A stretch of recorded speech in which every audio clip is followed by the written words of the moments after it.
નમસ્કાર વિદ્યાર્થી મિત્રો, આજનું આપણું પેપર છે શાળા પરીક્ષા સંકુલ એની પ્રથમ પરીક્ષા 2020-21નું જે પેપર છે જે વિજ્ઞાનનું એના પ્રશ્નોનું આપણે સોલ્યુશન કરીશું। તો પહેલો પ્રશ્ન છે કે પાન ફૂટ્ટીમાં કયો ભાગ વાનસ્પતિક પ્રજનન ક્રિયામાં ભાગ ભજવે છે? તો પાન ફૂટ્ટીની અંદર પર્ણ કિનારીની જે કલિકાઓ છે એ અહીંયા ભાગ ભજવે છે। બટાટામાં જન્યુ માતૃકોષોમાં રંગસૂત્રની સંખ્યા, તો અહીંયા જન્યુ માતૃકોષમાં પૂછ્યું છે એટલે અહીંયા આવશે 48 રંગસૂત્રો, બરાબર। બટાટાની અંદર દ્વિકીય 2n જન્યુ માતૃકોષો કેવા હોય? દ્વિકીય હોય। જો જન્યુમાં પૂછ્યો હોત તો 24 આવત। ત્રીજો પ્રશ્ન છે કે ભૂસ્તારિકા દ્વારા વાનસ્પતિક પ્રજનન શેમાં જોવા મળે છે? તો ભૂસ્તારિકા દ્વારા વાનસ્પતિક પ્રજનન વોટર હાયન્થિસ અથવા તો આપણે એને જળ કુંભી તરીકે ઓળખીએ છીએ તેમાં જોવા મળે છે, બરાબર છે। પછીનો પ્રશ્ન છે જુદા પ્રકારનું શોધી કાઢો।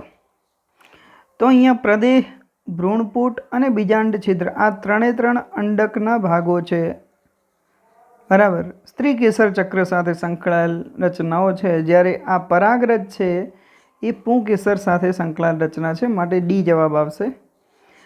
પાંચમો પ્રશ્ન છે દ્વિલિંગીય પુષ્પમાં પુંકેસર અને સ્ત્રીકેસર જુદા જુદા સમયે પરિપક્વ બને તેને શું કહેવાય? તો પૃથક પક્વતા, પૃથક એટલે કે જુદા જુદા સમયે પરિપક્વ બનવું।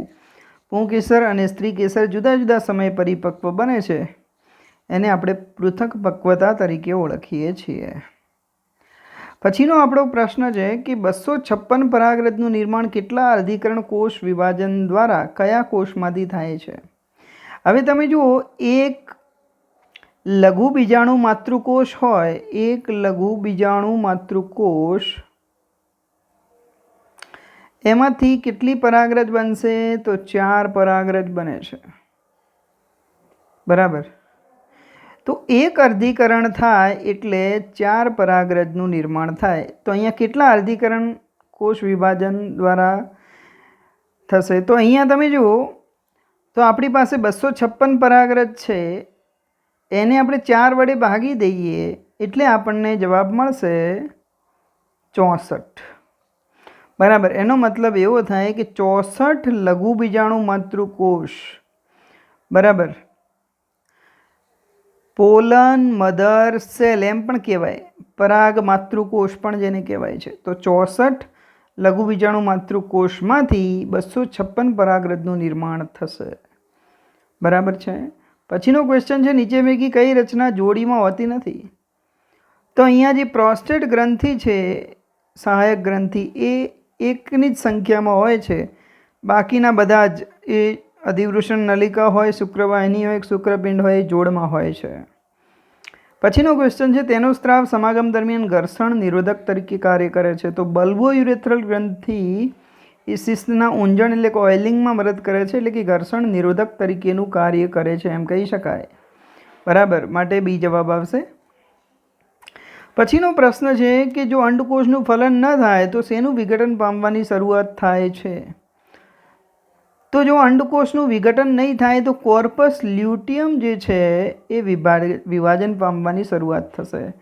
સામાન્ય રીતે શું થાય છે કે ગ્રાફિયન પુટિકા એટલે કે પુખ્ત પુટિકામાંથી અંડકોષ મુક્ત થાય પછીનો ભાગ એને આપણે કોર્પસ લ્યુટિયમ તરીકે ઓળખીએ છીએ, અને આ કોર્પસ લ્યુટિયમમાંથી પ્રોજેસ્ટેરોનનો સ્ત્રાવ થતો હોય છે। હવે જો અંડકોષ ફલન નહીં થાય, અંડકોષનું ફલન નહીં થાય તો આ કોર્પસ લ્યુટિયમ પણ વિઘટન પામશે, માટે કોર્પસ લ્યુટિયમ ક જવાબ આવશે। સિફિલિસ માટે જવાબદાર બેક્ટેરિયા કયા થશે? તો સિફિલિસ માટે જવાબદાર બેક્ટેરિયા છે ટ્રેપોનેમા પેલિડિયમ, ટ્રેપોનેમા પેલિડિયમ, જેના દ્વારા સિફિલિસ નામનો રોગ થાય છે, માટે આપણો જવાબ આવશે અ। હવે જે આ નાઇસેરિયા ગોનોરી છે એના દ્વારા ગોનોરિયા નામનો રોગ થાય છે, બરાબર। આ ઉપરાંત ટ્રાઇકોમોનાસ વેજિનાસ જે છે વેજિનાલિસ છે એનાથી ટ્રાઇકોમોનિયસિસ નામનો રોગ થાય છે, અને આપણે જાણીએ છીએ HIV થી એઇડ્સ થાય છે, ઓકે। તે તૃતીય ક્રમનું આયોડિઝ છે. તો પછીનો પ્રશ્ન છે કે તૃતીય ક્રમના આયોડિઝ કયા? તો આપણે અહીંયા એનસીઈઆરટીની અંદર એવા ક્રમ આપેલા નથી, પણ પ્રકાર આપ્યા છે. પ્રથમ પ્રકાર બિન ઔષધીય આયોડિઝ છે, તો બિન ઔષધીય પ્રથમ ક્રમના ગણવાના. કોપર મુક્ત કરતું આયોડિઝ એને દ્વિતીય ક્રમનું, અને અંતઃસ્ત્રાવ મુક્ત કરતા આયોડિઝ જે છે એને આપણે તૃતીય ક્રમના આયોડિઝ કહીશું. બરાબર. તો આ રીતે આપણે પ્રથમ, દ્વિતીય અને તૃતીય ક્રમ યાદ રાખવાનો રહેશે. અંતઃસ્ત્રાવ મુક્ત કરતા આયોડિઝમાં કોણ કોણ આવે? તો પ્રોજેસ્ટા સર્ટ આવશે, LNG-20 આવે છે. બરાબર. પછીનો ક્વેશ્ચન છે કે ખાલી જગ્યા બિન સ્ટીરોઇડલ બનાવટની ગોળી છે. તો અહીંયા આપણો જવાબ આવશે સહેલી. બરાબર. આ જે સહેલી છે એ મુખ દ્વારા લેવામાં આવતી ગર્ભનિરોધક ગોળી છે, અને જે બિન સ્ટેરોઇડલ બનાવટ છે. અને આ જે પિલ્સ છે એ અઠવાડિયે એકવાર લેવાય છે. વન્સ ઇન એ વીક તરીકે પણ ઓળખવામાં આવે છે જેને. બરાબર. જે ઓછી આડઅસરો અને ઊંચું ગર્ભનિરોધક મૂલ્ય ધરાવે છે, અને તેનો વિકાસ CDRI કેન્દ્રીય ઔષધ સંશોધન સંસ્થા લખનઉ અને ભારતના વૈજ્ઞાનિકો દ્વારા કરવામાં આવેલો છે. બરાબર છે. પછીનો પ્રશ્ન છે નીચેનામાંથી કયો અંતઃસ્ત્રાવ આંતરગર્ભાશય માટેના અંતઃસ્ત્રાવ મુક્ત કરે છે? તો અહીંયા આપણે LNG-20 આવશે. જે અંતઃસ્ત્રાવ મુક્ત કરતા આયોડિઝ છે એ ગર્ભાશયને ગર્ભધારણ માટે અયોગ્ય બનાવતા હોય છે. તો એમ કહી શકાય કે આંતરગર્ભાશય માટેના અંતઃસ્ત્રાવો અહીંયા મુક્ત થાય છે LNG-20, અથવા એની જગ્યાએ પ્રોજેસ્ટા સર્ટ પણ આવી શકે જો MCQમાં હોય તો.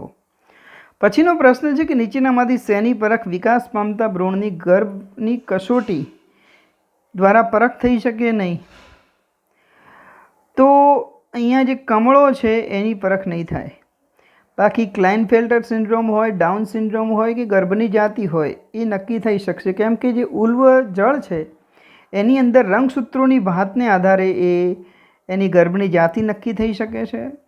પછી ક્લાઇનફેલ્ટર સિન્ડ્રોમ થયો હોય, XXY હોય તો પણ ખ્યાલ આવી જાય, અને ડાઉન સિન્ડ્રોમ એટલે કે 21મી ટ્રાયસોમી હોય તો પણ ખ્યાલ આવી શકે છે. બરાબર. કમળો જે છે એ આવી રીતે જનનિક અથવા રંગસૂત્રીય ખામી નથી, માટે એની પરખ થઈ શકે નહીં. પછીનો પ્રશ્ન છે એક પુરુષ જેના પિતા રંગંધ હતા. હવે પુરુષ જે છે એ જો એના પિતા રંગંધ હોય તો પણ પુરુષ હંમેશા કાં તો પુરુષ પાસે બે જ વિકલ્પ છે, કાં તો એ રંગંધ હશે કાં તો એ સામાન્ય હશે. તો અહીંયા આપણે પુરુષ સામાન્ય છે. બરાબર. તો એક પુરુષ જેના પિતા રંગંધ હતા, બરાબર, તે એવી સ્ત્રી સાથે લગ્ન કરે છે જેને રંગંધ માતા અને સામાન્ય પિતા છે. બરાબર. હવે તમે જુઓ, એ એવી સ્ત્રી સાથે લગ્ન કરે છે, તો હવે આની સાથે જે સ્ત્રી છે એ સ્ત્રીનું જનીન બંધારણ શું હશે? તો તમે જુઓ, એ સ્ત્રીનું જનીન બંધારણ નક્કી કરવું હોય તો રંગંધ માતા લઈએ તો X સ્મોલ c એટલે આ સ્મોલ c જે છે રંગંધ માટેનું જનીન છે એમ કહી શકાય. બરાબર. તો આ રંગંધ માતાના સામાન્ય પિતા સાથે જ્યારે લગ્ન થાય તો શું પરિસ્થિતિ થશે? તો અહીંથી બે પ્રકારના જન્યુઓ બને, XCY, અને અહીંથી એક જ પ્રકારનો જન્યુ બને X c. તો આ બંને જોડાય તો X c, અને આ બંને જોડાય તો X અને Y. તો હવે જુઓ, તે રંગંધ માતા અને સામાન્ય પિતાની જે પુત્રી છે એ કેવી બનશે? વાહક બનશે. તો આપણે અહીંયા શું આવશે? વાહક. બરાબર. તો અહીંયા સામાન્ય પુરુષ અને એની જે પત્ની છે એ વાહક થશે XC, X c. તો આ યુગલના નર બાળક રંગન થવાના કેટલા ટકા સંભાવના છે? હવે જુઓ, આના નર બાળક રંગન થવાની શક્યતા જોઈએ તો XC, અહીંયા Y, અને અહીંયા આપણે જોઈએ તો બે પ્રકારના જન્યુ બને, XC, X c. આપણે પુત્રની જ વાત કરવાની છે, નર બાળકની, તો માટે આપણે Y સાથેની જ શક્યતાઓ ચકાસી જોઈએ. તો એક્સ કેપિટલ સી વાય અને એક્સ જે છે એ સ્મોલ સી વાય આવી રીતે થાય. બરાબર છે. તો તમે જોઈ શકો છો કુલ સંતતિઓ જે છે એમાંથી એક સંતતિ જે છે એ હજી તમે જુઓ બે સંતતિ અહીં પણ બનશે એક્સ કેપિટલ સી અને હજી એક સંતતિ આ બને એક્સ કેપિટલ સી અને એક્સ સ્મોલ સી વાળી. બરાબર. તો અહીંયા ચારે પૈકી એક જે બાળક છે એક પુત્ર છે એ રંગત થઈ શકે છે. માટે 25% સંભાવના છે કે નર બાળક રંગત થઈ શકે છે. આ જે યુગલ છે તેનું. બરાબર છે. ઓકે, તો ખ્યાલ આવી ગયો હશે. અહીંયા જવાબ શું આવશે? 25% આવે છે. પછીનો પ્રશ્ન આપણે જોઈએ. રંગ સૂત્રના પ્રકારના આધારે અસંગત પસંદ કરવાનું છે. તો તમે જુઓ ટર્નર સિન્ડ્રોમમાં જનીન રંગસૂત્રીય બંધારણ શું થશે? X0 થાય. બરાબર છે. એટલે કે 42 પ્લસ X0 એવું કહી શકે. Sorry, 44 plus X0. ક્લાઇનફેલ્ટર્સની અંદર 44 પ્લસ XXY. ડાઉન સિન્ડ્રોમની અંદર તમે જુઓ તો જે છે 45 પ્લસ XY એવું થાય. અને સુપર સિન્ડ્રોમની અંદર XXX 44 પ્લસ XXની જગ્યાએ XXX એટલે સુપર ફિમેલ એમ આપણે કહી શકીએ. તો અહીંયા દરેકની અંદર શું છે? ટ્રાયસોમી છે. બરાબર. જ્યારે અહીંયા એકમાત્ર મોનોસોમી છે. આના આધારે આપણે ટર્નર સિન્ડ્રોમ એવો જવાબ કહી શકીએ. બરાબર. અહીંયા મોનોસોમી છે, એક રંગસૂત્ર ઓછું છે, બાકીના ત્રણમાં એક રંગસૂત્ર વધારે છે એમ કહી શકાય. બરાબર. અહીંયા સુપર ફિમેલ અથવા સુપર સિન્ડ્રોમ છે જેની અંદર એક એક્સ રંગસૂત્ર વધારે છે એમ કહી શકાય. પછીનો પ્રશ્ન છે જેઠાલાલનું રુધિર જૂથ એ છે. તો જેઠાલાલને આપણે એ રુધિર જૂથ સાથે લઈએ તો IA સ્મોલ આઈ થશે. દયાબેનનું રુધિર જૂથ O છે માટે સ્મોલ આઈ થાય.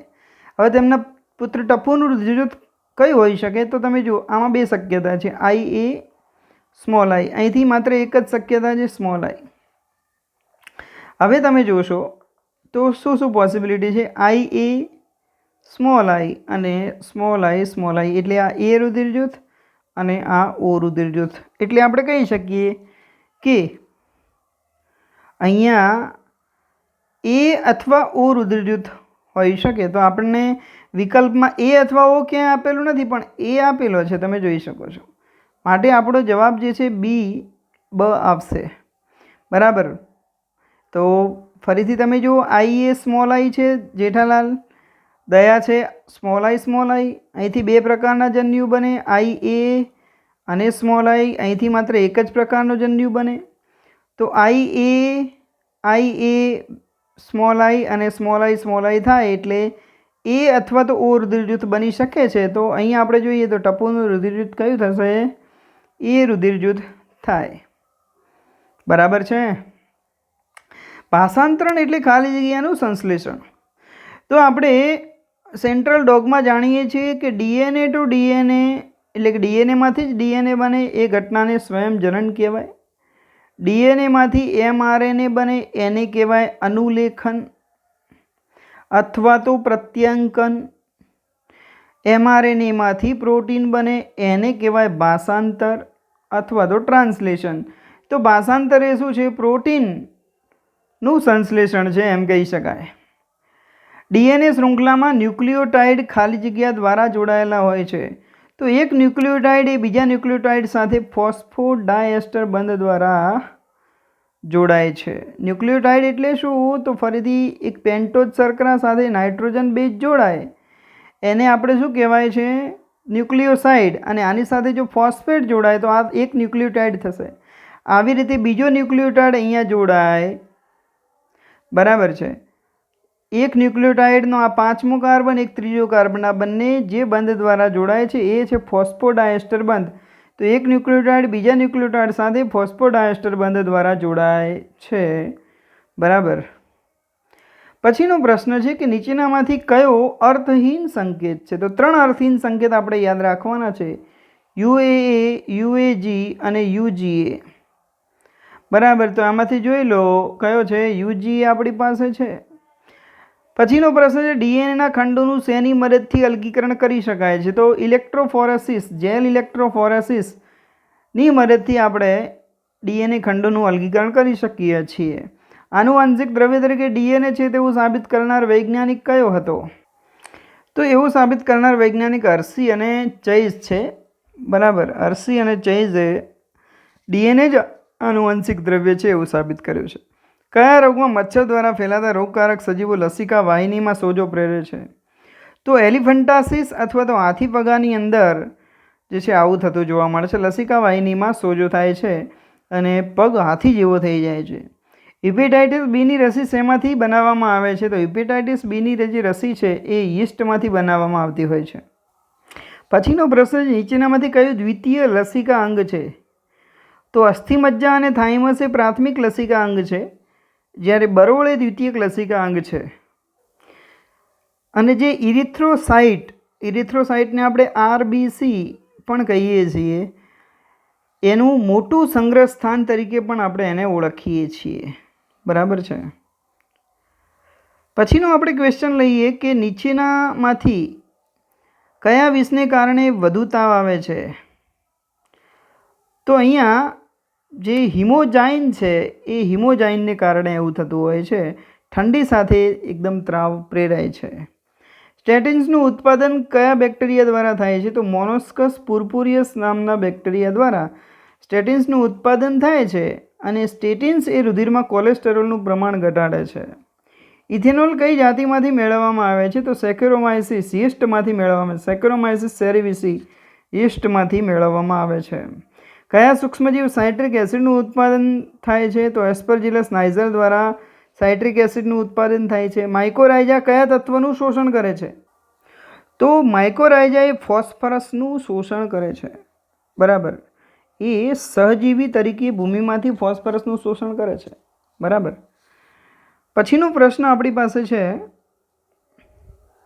સુએઝ ટ્રીટમેન્ટમાં નીચેનામાંથી તરતા ઘન પદાર્થોને દૂર કરે છે? તો એ કામ જે છે એ પ્રાથમિક ટ્રીટમેન્ટમાં થતું હોય છે. પ્રાથમિક સારવાર દરમિયાન આ કામ થાય છે. સાયક્લોસ્પોરિન શેમાંથી મેળવાય છે? તો સાયક્લોસ્પોરિન એ ટ્રાઇકોડર્મા પોલિસ્પોરમ નામની ફૂગમાંથી મેળવવામાં આવે છે. અને આ જે છે એ દર્દીઓના અંગ પ્રત્યારોપણમાં પ્રતિકારકતા ઘટાડનાર ઘટક તરીકેનું મહત્ત્વનું કાર્ય કરે છે. બરાબર. પછીનો ક્વેશ્ચન છે આપણી પાસે AMPR એટલે કે એમ્પિસિલિન અવરોધક જનીન એ ખાલી જગ્યા માટેની ઓળખ જગ્યા ધરાવે છે. તો એમ્પિસિલિન અવરોધક જનીન પાસે 2 ઓળખ જગ્યાઓ છે. એક ઓળખ જગ્યા છે PST1 અને એક ઓળખ જગ્યા છે PVU1. બરાબર છે. તો અહીંયા 2 જવાબ આવી શકે છે. PST1 પણ આવી શકે છે અને PVU1 પણ આવી શકે છે. બરાબર. તો માટે અહીંયા બંને જવાબો સાચા થશે. જૈવ પ્રાક્ષેપિકી વિધિમાં નીચે પૈકી કઈ ધાતુનો ઉપયોગ કરવામાં આવે છે? તો અહીંયા તમે જુઓ ટંગસ્ટન અને સ્વર્ણ એટલે કે સોનું અને ટંગસ્ટન કે સ્વર્ણ. તો બુક પ્રમાણે આપણે જોઈએ તો લખેલું છે કે ટંગસ્ટન કે સોનાના લઘુ તીવ્ર વેગીય કણો દ્વારા આવરિત ડીએનએનો કોષો પર મારો કરવામાં આવે છે. માટે અહીંયા ટંગસ્ટન કે સ્વર્ણ એવો શબ્દ આવશે. આને આપણે જનીન સ્ફોટક અથવા જીન ગન તરીકે પણ ઓળખીએ છીએ. ઇંગ્લિશમાં જૈવ પ્રાક્ષેપિકી માટે બાયોલિસ્ટિક શબ્દ પણ જાણીતો છે. બરાબર. થર્મસ એક્વેટિક્સ નામના બેક્ટેરિયામાંથી નીચેનામાંથી કયો ઉત્સેચક અલગ કરવામાં આવે છે? તો ટેક પોલિમરેજ અથવા તો જેને આપણે ડીએનએ પોલિમરેજ કહીએ છીએ તે. કયા તાપમાને PCR દરમિયાન ડીએનએનું વૈનિસર્ગીકરણ થાય છે? તો મિત્રો અહીંયા NCERTની અંદર આ તાપમાનો આપેલા નથી, પણ જૂની બુકના એટલે કે જૂના સિલેબસની અંદર તાપમાન આપતા હતા. હું તમને લખાઈ દઉં છું કે વિનિસર્ગીકરણનું જે તાપમાન છે, પહેલો તબક્કો છે વિનિસર્ગીકરણ, ત્યાં 90 થી 95% 95°C આવશે. બીજો તબક્કો જેને તાપમાનનું શીતન કહીએ છીએ, ત્યાં 50 થી 65, બરાબર, ત્યાંનું 50 થી 65°C હોય છે. લખવું તો લખી દેજો. અને વિસ્તૃતીકરણનું જે તાપમાન છે એ 72°C જેટલું હોય છે, બરાબર. તો આ જે છે એ પહેલાં આવતું હતું. પછીનો પ્રશ્ન છે, ઇન્સ્યુલિનનું નિર્માણ કરતા જવાબદાર કોષો કયા? તો ઇન્સ્યુલિનનું નિર્માણ જે છે સ્વાદુપિંડમાં રહેલા બીટા કોષો દ્વારા થતું હોય છે. પછીનો પ્રશ્ન છે, માનવમાં ઇન્સ્યુલિનના 2 પોલીપેપ્ટાઇડ એકબીજા સાથે કોના દ્વારા જોડાય છે? તો ડાયસલ્ફાઇડ બંધ દ્વારા 2 પોલીપેપ્ટાઇડ શૃંખલાઓ જોડાતી હોય છે. પછીનો પ્રશ્ન છે કે સૌથી વધુ સંખ્યામાં અસ્તિત્વ ધરાવતી જનીન પરિવર્તિત પ્રાણીઓ કયા છે? તો સૌથી વધુ સંખ્યામાં અસ્તિત્વ ધરાવતા જનીન પરિવર્તિત પ્રાણીઓમાં 95%થી પણ વધારે ઉંદરો છે એમ કહી શકાય, બરાબર. માટે આપણો જવાબ જે છે ઉંદર આવશે. આર જનીન દ્વારા ઉત્પન્ન થયેલ વિષ દ્રવ્યનું નામ આપણે કહેવાનું છે. તો અહીંયા વિષ દ્રવ્ય, અહીંયા ક્રાય જનીન હશે, આર નહીં હોય પણ ક્રાય જનીન દ્વારા. તો ક્રાય જનીન દ્વારા જે વિષ દ્રવ્ય ઉત્પન્ન થાય છે એ વાસ્તવમાં પ્રોટીન હોય છે, પણ એ કેવું હોય? નિષ્ક્રિય સ્ફટિકમય પ્રોટીન હોય છે એમ કહી શકાય. તો અહીંયા આપણો જવાબ ક્રાય પ્રોટીન આવશે. ઓકે. તમાકુના છોડના કયા ભાગને મિલાઇડોગાઇન ઇન્કોગ્નિશિયા દ્વારા ચેપ લાગે છે? તો મૂળના ભાગને ચેપ લાગતો હોય છે. ગેલાપાગોસ ટાપુ પર બકરીઓના ચરવાથી જે એબિંગડન કાચબા છે એ નાશ પામેલા. આ ઘટના શું દર્શાવે છે? તો આ ઘટના જે છે એ સ્પર્ધા દર્શાવે છે, બરાબર. પછીનો પ્રશ્ન છે કે +0 એ શું દર્શાવે છે? તો સહભોજિતા, જેની અંદર એકને ફાયદો થાય છે અને ભાગ લેતા બીજા સજીવને કોઈ ફાયદો કે નુકસાન થતું નથી. પ્રજીવ દ્વિભાજન દર્શાવે છે. તો 6ઠ્ઠી પેઢી પછી તેની વસ્તીમાં પ્રજીવોની સંખ્યા કેટલી થાય? તો 6ઠ્ઠી પેઢી પછી જોઈએ તો 2/6 થશે. તો 2 × 2 = 4, 2 × 8, 2 × 16, 2 × 32, 2 × 64, બરાબર. 64 જવાબ આવે, સીધી વસ્તુ છે, બરાબર. 6ઠ્ઠી પેઢી છે એટલે જે છે એ 2/6 આવશે. પહેલી પેઢી હોત તો 2/1 એટલે 2, બીજી પેઢી હોત તો 4, એ રીતે 6ઠ્ઠી પેઢી છે તો 64 પ્રજીવોની સંખ્યા થશે. નોર્વેના ઉંદરો માટે આરનું મૂલ્ય શું થાય? તો 0.015 આરનું મૂલ્ય થાય. આર એટલે શું? B - D, બરાબર. પ્રાકૃતિક વૃદ્ધિનો આંતરિક દર આર બરાબર એવું થાય છે. પછીનો પ્રશ્ન છે, પર્ણ ઉપર જાડું ક્યુટિકલ એ શેનું અનુકૂલન છે? તો એ શુષ્ક પર્યાવરણ માટેનું અનુકૂલન છે. ક્યુટિકલના કારણે શું થશે? પાણી વધુ પડતું જે છે એ વનસ્પતિમાંથી બહાર તેજાશે નહીં. કઈ વનસ્પતિ ગ્લાયકોસાઇડ રસાયણ ઉત્પન્ન કરે છે? તો આંકડો જે છે એ ગ્લાયકોસાઇડ રસાયણ ઉત્પન્ન કરે છે. પરિણામે કોઈ પણ ચરતા પ્રાણીઓને તમે આંકડો ખાતા જોયા નહીં હોય. એને એ ગ્લાયકોસાઇડ રસાયણ હૃદય ઉત્તેજક તરીકેનું કાર્ય કરે છે, બરાબર. એમેઝોન વર્ષા જંગલમાં અપૃષ્ઠવંશીઓની સંખ્યા કેટલી છે? તો 1,25,000થી પણ વધારે અપૃષ્ઠવંશી પ્રાણીની જાતિઓ ક્યાં જોવા મળે છે? ભારતમાં કેટલી સંખ્યામાં રાષ્ટ્રીય ઉદ્યાનો આવેલા છે? તો ભારતની અંદર આપણે જોઈએ તો રાષ્ટ્રીય ઉદ્યાનોની સંખ્યા જે છે 90 છે, પણ આપેલા ઓપ્શનમાં 90 આપેલો નથી, 89 આપેલો છે, પણ વાસ્તવમાં કેટલા આવે છે? 90 આવે છે, બરાબર. તો અહીંયા 3 આંકડા યાદ રાખવાના છે. એક તો 14 બાયોસ્ફિયર રિઝર્વ એરિયા એટલે કે જૈવાવરણ આરક્ષિત વિસ્તારો. પછી રાષ્ટ્રીય ઉદ્યાનોની સંખ્યા જે છે 90 થશે અને 448 વન્યજીવ અભયારણ્યો થાય છે, બરાબર છે. અને છેલ્લો પ્રશ્ન આપણો કોલમ 1 અને 2 ને જોડવાની છે. તો આ પ્રશ્ન 15મા ચેપ્ટરના પ્રથમ ફકરામાંથી જ લીધેલો છે, જેની અંદર સ્પષ્ટ લખ્યું છે કે 20,000 કીડીની જાતિઓ છે, એટલે કીડીની જે જાતિઓ છે 20,000 છે, ચોથો નંબર આવશે. ભૃંગ કીટકની આપણે જોઈએ તો 3 લાખ જાતિઓ છે, બરાબર.